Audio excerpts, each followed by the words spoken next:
I went on Twitter and said that the Niners really can't become Super Bowl contenders until they dump Jimmy Garoppolo's contract. And I have reasons. I mean, he's at 13.5% of the Niners cap right now. It was never supposed to be that high. Remember, the cap went down because of the pandemic. Every team's in a tough spot. He was supposed to be in the mid 12s, which is still Hall of Fame territory. That's elite quarterback territory. But when they gave him the contract, there was the projection that he was going to get there. He got hurt. He never did. Do you think the Niners would be better off just clearing the contract, and then using the cap space on multiple starters, which I think they could? There's a lot of guys who are still available in free agency and guys they could trade for. Or do they need him? Waruna, your turn. Yeah, I really like the idea. Basically, from the day onwards that we drafted Trey Lance, whether he's going to have some problems that rookie quarterback going to have or not, I was really positive on the idea that we should either trade Jimmy or cut Jimmy, because it doesn't make any sense. Because I mean, we talked about this earlier as well. The argument that everyone is making now, this is a Super Bowl year. Jimmy took us to the Super Bowl in 2019, right? But let's take about one of our rivals in NFC West, LA Rams. Jared Goff, he took Rams to the Super Bowl back in 2018. And his first two seasons were like 13-3, 11-5 something. So basically, under Sean McVay, Jared Goff has a record of 42-20. Right. So Jimmy's record is 22-8. So there is a one problem that with the argument that people are making, 22-8. Usually, let's say, if you flip a coin twice and it turns head, it's 100% head. Now you can make argument, if you flip a coin, it will always be a head. But it's wrong. You have to do a proper experiment, come up with a proper evaluation. You have to do at least 1,000 times, flip a coin. Then with the correct data set, the larger the data set, then you have more accurate results or evaluation. So Jimmy, over these years, only played 30 games. It's not enough because it's like just 2 seasons, right? It's like basically this guy is still on honeymoon. So he hasn't faced the realities of the marriage life yet. So that's why I believe that 49ers should move on from Jimmy, even though it looks hard. It looks like a betrayal for the quarterback that took us to the Super Bowl. But we can't do that anymore. To win a Super Bowl, we need a proper quarterback. We have to just test the waters, put Trey Lance over there, and we'll see what happens. Okay. Nick, what do you think? This specific season, there is no way that the 49ers are more of a Super Bowl contender without Jimmy Garoppolo.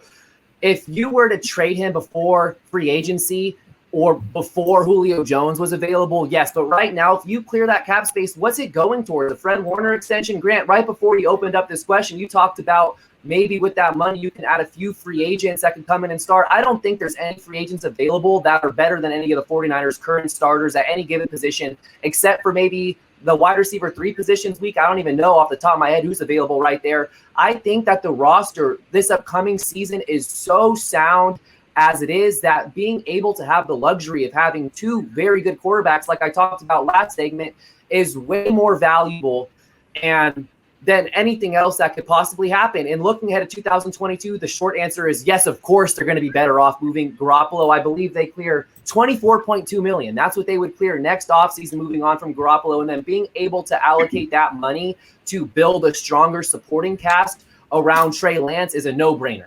Absolute no-brainer. But for the immediate season, they are so much better off keeping Jimmy Garoppolo, having 2 quarterbacks. And let's say if Garoppolo's not even the starter, if he gets beat out by Trey Lance, we've had bad luck. We being the 49ers. The 49ers have had bad luck with Garoppolo's injuries over the last few years. In the terrible circumstance that Lance gets hurt, you know you have another starting caliber, NFL starting caliber quarterback behind him in Garoppolo. So it just makes so much more sense to me to hold on to him this upcoming season. And then you unload him next offseason, clear up that money, and spend it however the hell you want. But you keep Jimmy Garoppolo this year. Passionate Nick is my favorite Nick, by the way. You know, when we talked about this, I think this was maybe Nick's last show, is whether or not we should keep Jimmy G or trade him. And this was before we actually drafted Trey Lance. We just knew there was going to be a rookie being drafted. I was one of the biggest proponents, like, get rid of Jimmy G and start the rookie. But when we're answering this specific question, I'm kind of with Nick on this one. Like, especially if we're just dumping Jimmy and cutting him, I think that's just a waste, because you're not getting anything out of that. Which free agent did we not get because we had Jimmy's contract on our books? I don't think we really got outbid by anybody on anybody that we really wanted. I think we actually got everybody that we were targeting, and we didn't really miss out on anybody because we didn't have enough money. Maybe not enough draft capital, but it wasn't because we didn't have enough money. So I think I don't think that keeping Jimmy or dumping Jimmy actually improves our Super Bowl odds. Much like Nick said, next season is a completely different story. But if we're just focusing in on this year, nothing we get from Jimmy is going to affect this year's Super Bowl window. If we do trade him and we even get a first rounder or a second rounder, hopefully, fingers crossed, you know, that's just going to help in the future years. But as far as this year, that money on the books isn't going to get us anybody that we absolutely need. And I think we're going to possibly get even a higher draft pick keeping him on the team than we would have if we traded him on the offseason, because more than likely somebody's starting quarterback is going to go down injured, and they're going to be looking for a bona fide starter. Jimmy G is still a quality starter in the league, and especially if Trey Lance is playing well, you know, he's going to be able to be there midseason for a trade, and we possibly could, you know, get a higher pick than if we would have just traded him in the offseason when there wasn't a big need for him. So I think that to answer the question, no, dumping Jimmy this season doesn't affect the Super Bowl window, but definitely next season he needs to go. Hey, Grant, is it cool if I piggyback off of Suneil real quick? And then I have a question for you regarding this exact topic. Sure. Yeah, so before the draft, this is a scenario that I laid out before the draft. I had Joe Shasky and Bonte Hill from 95.7 The Game on my podcast, and I said before this even happened that a scenario really growing on me was drafting Trey Lance at 3 and keeping Jimmy Garoppolo for all of the reasons that I just mentioned. And Suneil, you just touched on it too, that let's just say the 49ers cut Garoppolo right now. Is that going to be more beneficial this year? Let's just say he has another 2019-like season this year. He's going to get moved for a first or second round pick. If the Tua Tagovailoa experiment doesn't work out with the Dolphins, it sounds like he's off to a miserable camp right now. And you look at the Washington football team, those are two teams who could use a quarterback that has big game experience. And now, Grant, this is the question that I have for you, because I know this is something you do a lot of digging on. What's the cap number? Quarterbacks never won a Super Bowl higher than what cap hit percentage? 13.1%. Steve Young did it. Steve Young did it in 94. And then the only other guys who've done it with like double digit, like 10 plus, are Favre, Peyton, Eli, and Brady. Yeah. So when Rodgers won, it was below. When Breeze won, it was below. When Elway won, it was below. When Aikman won, it was below. That all makes sense. So it looks like there's two possibilities here that the 49ers have some of the best Super Bowl odds out right now. So it's either, if it does happen, it's going to be either a rookie quarterback winning the Super Bowl for the first time, or a quarterback making over 13.1% of his team's cap percentage doing it. So it's kind of like a pick your poison type thing. Both things have been done before, the rookie quarterback and the 13.8 cap hit percentage. So you just got to pick your poison and move on. But I think the 49ers are definitely better off with Garoppolo on the roster. Yeah, I mean, I think I'd be cool with keeping Garoppolo if he were making the money he were making in 2019. In 2019, his cap percentage was 8.6. That's totally reasonable for him. That's really reasonable. At 13.5, now you're asking him to be an anomaly, to break a record, to do something no one else has done. And it's like he could, but like he's a bridge quarterback anyway. And the scary thing about him is if he doesn't have a 2019 season, if he gets hurt again, now you can't move him at all. That money is dead money. You can't trade him midseason. You just got to live with $27 million on the bench or on IR, which is a big reason the Niners have had losing seasons 2 of the last 3 years, because of him and his money on the bench or on IR. So it seems to me that the reason he's on the team is because the Niners are saying he gives them their best chance to win a Super Bowl. I disagree. I think he's too expensive. You could lower the cap number by extending him, but you don't want to do that either. So if you agree that you're either going to have to win with some guy making the most money ever as a Super Bowl winner, or the youngest quarterback ever being a Super Bowl winner, that's a tough spot to be in. But I'll go with the kid and just let him get, because he's the future anyway. And Jimmy's on borrowed time. I just feel like you said there's no one they could sign. Well, I mean, they could sign Melvin Ingram. They could sign Justin Houston. They could sign Malik Hooker. There are guys that they could sign who would at least increase their depth, because in 2019 they had more of that. So that's my spiel. I understand that you guys are against it, but we'll see what the Niners do. Let's put it this way. Let's say Trey Lance beats him out in preseason. Would you rather have Jimmy Garoppolo hanging around as $27 million backup insurance, or would you move on at that point? Ooh, I'd keep him on the team, because at this point, I don't think that it'll just be money that's not spent, and like money that's not spent. Well, that would be bad. That would be bad. They would have to spend the freaking money. Yeah. So I don't really see. And there's this whole thing that the depth on the 49ers is so bad. I don't know who was on the team before that was so much better than the backups now. Like, I don't really see where this depth thing is. Like, we had so many of these starters behind that were, sitting in the wings and all that. That's not true. Like, all the depth pieces we had were all Greenlaw stepped up. Right, but we have those. Nobody knew that Greenlaw was Mosley was a backup when he started the season. Nobody knew that Mosley was Mosley when we had him. Like, nobody was like, man, our backups are so good. Like, Dre Greenlaw, he could be a starter. E-Man, he could be a starter. No, these are like really low draft picks or undrafted people. And we have that same type of players that are backing up our starters right now. So was good depth. I mean, who's the Niners starting wide receiver if Deebo Samuel misses 8 games? Yeah. They don't have one. I'm sorry. Waruna, do you have something you wanted to add, or Nick? Yeah, I just wanted to say now, everyone believes, Jimmy, what if Jimmy has a good year? That sentence includes a big if. What if? But if you remember the first game last year against Cardinals, Jimmy was awful. Yeah. He wasn't injured back then, right? He got injured in the second or third game. So that's a problem. We cannot depend on Jimmy, because if we take any other quarterback in this league, top 10 quarterback, we know. That's why Rams went for Matthew Stafford for that blockbuster deal, because they needed something solid. But Jimmy is a real variable. You don't know whether, and most especially, Jimmy can't play if he is even 10% injured. That's the other problem. Because if you remember the Dolphins game that he threw these interceptions, he was awful, right? Because he wasn't in rhythm.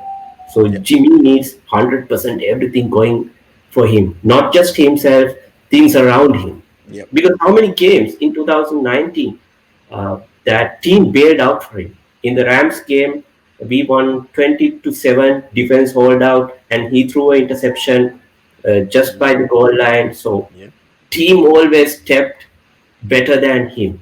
But that's my question. Is it fair to keep that player? Because quarterback is the most important position in the whole of sports that I know. So are we going to stick with this guy?